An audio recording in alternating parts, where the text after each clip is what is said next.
नमस्ते दोस्तों, Goyal family food and blog में एक बार फिर से आप सभी का स्वागत है। उम्मीद करती हूँ आप सभी बहुत अच्छे होंगे। दोस्तों, अभी सुबह 5 बजे का समय है, यानी नए दिन की शुरुआत हुई है। लेकिन जिसने मेरा पिछला व्लॉग देखा होगा, यह व्लॉग उसका आगे का ही हिस्सा है। आज बेटे के स्कूल में बेटे का कोई टेस्ट है, तो आज वो मुझसे भी पहले उठ गया है और नहा भी लिया है। दरअसल मेरी दिनचर्या में ढेर सारे बदलाव आए हैं, जिसका कारण यह है कि मेरे हस्बैंड को अचानक चोट लग गई थी, जिससे उनके पैर में फ्रैक्चर हो गया। फिलहाल वो 1.5 से 2 महीने के लिए बेड रेस्ट पर हैं। घर की, बच्चे की, अंदर की, बाहर की, हस्बैंड की सारी ही जिम्मेदारियां मेरे ऊपर आ गई हैं। और जब ये जिम्मेदारियां मेरे ऊपर आ ही गई हैं, तो मैं इनको बखूबी निभाना भी चाहती हूँ।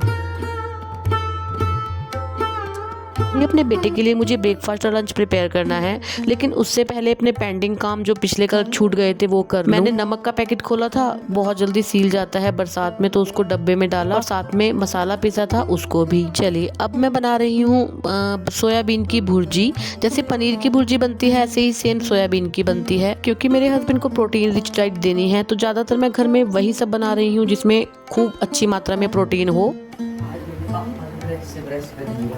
पता है ना, मेरा ब्रश एक ही डिब्बी में होता है, उसमें मैंने खोला, सीधा करने लगा। जब मैंने रखने लगा तब और क्या कहते हैं, पापा पता चलेगा पापा ब्रश नहीं कर, पापा ब्रश करना छोड़ देंगे, चेंज करेंगे पापा ब्रश। गाइस, मेरा बेटा बहुत शरारती है और उल्टे सीधे काम करता ही रहता है। फिलहाल मेरे आगे पीछे मंडरा रहा है कि मुझे ये सब्जी बिल्कुल नहीं खानी, मेरे लिए आलू बना दो।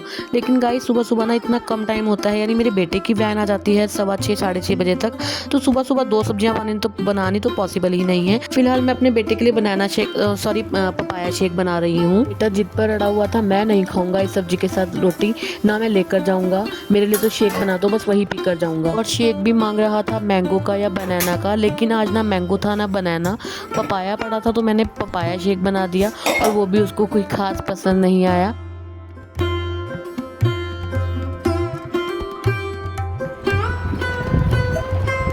बेटे को तो खास पसंद नहीं आया, लेकिन जब मैंने टेस्ट किया तो इसमें मुझे मीठा कम लगा।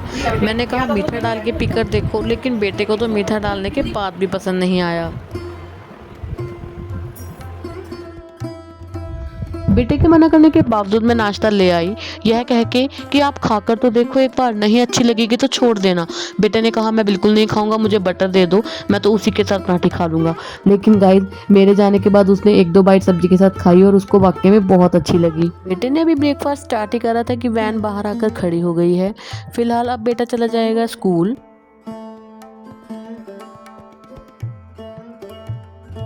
बेटे के स्कूल जाने के बाद मैं आ गई हूँ तुरंत छत पर, क्योंकि आज मेरे पास टाइम बहुत कम है। आज हस्बैंड को लेकर जाना है हॉस्पिटल। मैंने अपने पिछले व्लॉग में दिखाया था कि मैंने तकरीबन 10 दिन के ढेर सारे कपड़े धोए थे।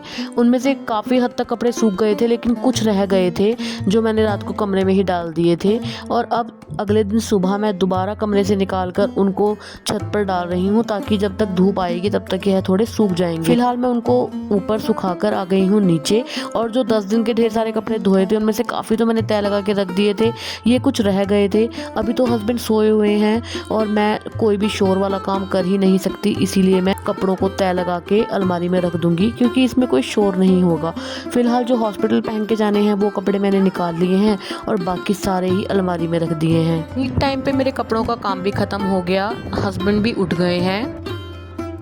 क्योंकि हस्बैंड सुबह उठने के बाद सीधे बाहर आकर सोफे पर बैठते हैं, तो मैंने ना गाइस अभी तक सोफे के कवर झाड़े नहीं थे, तो फिलहाल मैंने जिस पे हस्बैंड ने बैठना है वही सोफा का कवर झाड़ दिया है, ताकि हस्बैंड आराम से यहाँ पर बैठ सके। मैं एक साधारण सी गृहिणी हूँ और ऐसी परिस्थिति का सामना मैंने अपने जीवन में पहली बार किया है। समस्या इतनी बड़ी होगी ऐसा तो हमने कभी सोचा ही नहीं था। जितनी छोटी सी चोट इनको लगी थी, लेकिन बाद में पता लगा कि इतनी छोटी भी नहीं थी, फ्रैक्चर हुआ था। जब हमें इस बात का पता चला, एक बार तो हम इतने सहम गए थे, सब कुछ थम सा गया था।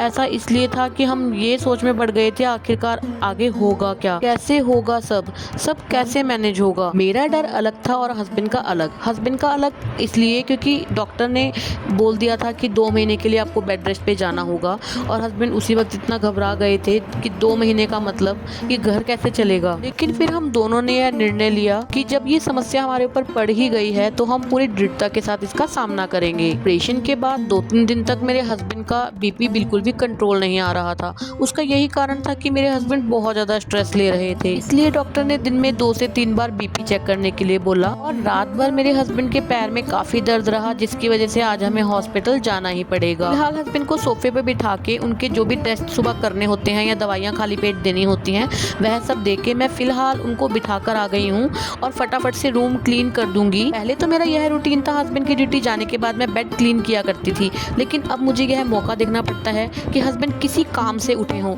मैं उनको ज़बरदस्ती नहीं उठाती। अगर किसी भी और काम से मेरे हस्बैंड बेड से उठे हों, मैं उसी वक्त ही चादर को क्लीन कर देती हूँ, पूरे बेड को क्लीन कर देती हूँ। क्योंकि हस्बैंड को चोट लगे 4 से 5 दिन हो गए हैं, तो अब मुझे ऐसा लगता है कि हमें हर मुश्किल को एक नई सीख, एक नए अनुभव और अपनी अंदरूनी ताकत को पहचानने का मौका मानना चाहिए। यह सब मेरे लिए एक बहुत बड़ी सीख है, एक ऐसा अनुभव जिसने मुझे पहले से ज़्यादा मजबूत बना दिया है।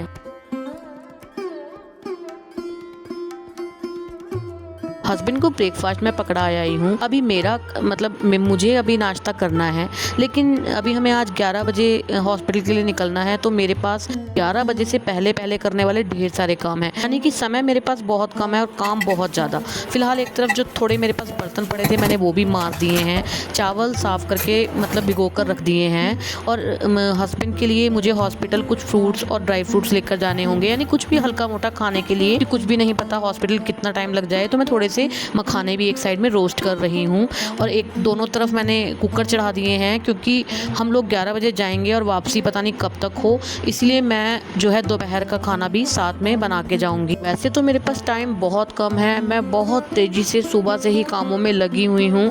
बहुत सी चीज़ तो मैं शूट भी नहीं कर पाई, आप लोगों को दिखा नहीं पाई, लेकिन फिर भी जितना मेरे पास समय है मैं सोच रही हूँ कि किचन में भी मैं एक भी बर्तन मतलब झूठा न छोड़ के जाऊँ। चलिए खैर, फिर भी टाइम बताएगा, जैसा भी टाइम होगा उसके अकॉर्डिंग मैं काम कर लूँगी। एक तरफ मैंने सब्जी छौंक दी है, एक तरफ चावल तो मैं अपने लिए और अपने बेटे के लिए बना रही हूँ। दोपहर के खाने के साथ मुझे घिया का रायता भी बनाना था, तो घिसने का तो टाइम था नहीं। घिया को मैंने चॉपर में चॉप करके उसको उबलने के लिए रख दिया है, साथ में ही हस्बैंड के लिए काट लिया है फ्रूट। खाना बनाकर जाने का एक कारण यह भी है कि जब बेटा स्कूल से आएगा तो उसको खाना तैयार मिलेगा। किचन मैंने क्लीन कर दी है और गैस पर तीनों चीज़ें रखकर मैं चली गई थी छत पर। जो कपड़े मैंने सुबह सुखाए थे ना, वो सभी सूख गए हैं, मैं फटाफट से वो कपड़े भी नीचे ले आई हूँ। अब ये कपड़े तो मैं वापस आकर ही तह करूँगी, बाकी जो कपड़े हमने हॉस्पिटल पहन कर जाने हैं वो फटाफट मैं प्रेस कर लेती हूँ। 11 बजे तो डॉक्टर के साथ अपॉइंटमेंट थी, लेकिन 10:30 तो हमें घर में ही हो गए हैं। फिलहाल हम दोनों ही नहा धोकर हो गए हैं तैयार हॉस्पिटल जाने के लिए। हमारे घर से सिर्फ 10 से 15 मिनट का रास्ता हॉस्पिटल का है। फाइनली हॉस्पिटल हम पहुंच गए हैं, लेकिन अभी काफ़ी भीड़ है और हस्बैंड का नंबर अभी थोड़ा लेट आएगा। लेकिन एक बात तो अच्छी हुई, हमें 11 बजे की अपॉइंटमेंट मिली थी और हम टाइम पर हॉस्पिटल पहुँच गए, क्योंकि हॉस्पिटल एक पब्लिक प्लेस है और हमारे अलावा भी यहाँ बहुत से लोग हैं, तो मुझे बिना परमिशन के वीडियो बनाना बिल्कुल ठीक नहीं लग रहा था। तो मैं मिलती हूँ सीधे घर जाकर। हम घर वापस आ गए हैं और तकरीबन 2:30 बजे के करीब हम घर पहुंचे। शुक्र है भगवान का, डॉक्टर ने सब कुछ ठीक बताया। बस दर्द होने का कारण वही था कि जब स्टिचेस लगे हुए हैं तो उसमें पेन तो होगा ही। पिछली ड्रेसिंग को 4 से 5 दिन हो गए थे, तो डॉक्टर ने आज ड्रेसिंग भी चेंज कर दी। पहले बेटे को खाना खिला दिया था क्योंकि उसको ट्यूशन जाना था। फिलहाल मैंने अपना और हस्बैंड का भी खाना डाल लिया है। तो दोस्तों, यह था मेरा आज का दिन और यह सब मैं अपने पूरे दिल से कर रही हूँ, कोई दिखावा नहीं है, क्योंकि मेरा परिवार ही मेरे लिए सब कुछ है। मेरे परिवार से बढ़कर मेरे लिए और कुछ भी नहीं। उम्मीद करती हूँ कि आपको मेरा ये संघर्ष, मेरी ये वीडियो पसंद आई होगी। अगर थोड़ी भी पसंद आई होगी तो प्लीज़ वीडियो को लाइक कीजिएगा, शेयर कीजिएगा और चैनल को सब्सक्राइब किए बिना बिल्कुल भी मत जाइएगा। तो मैं मिलती हूँ नेक्स्ट ब्लॉग में, तब तक के लिए goodbye and take care.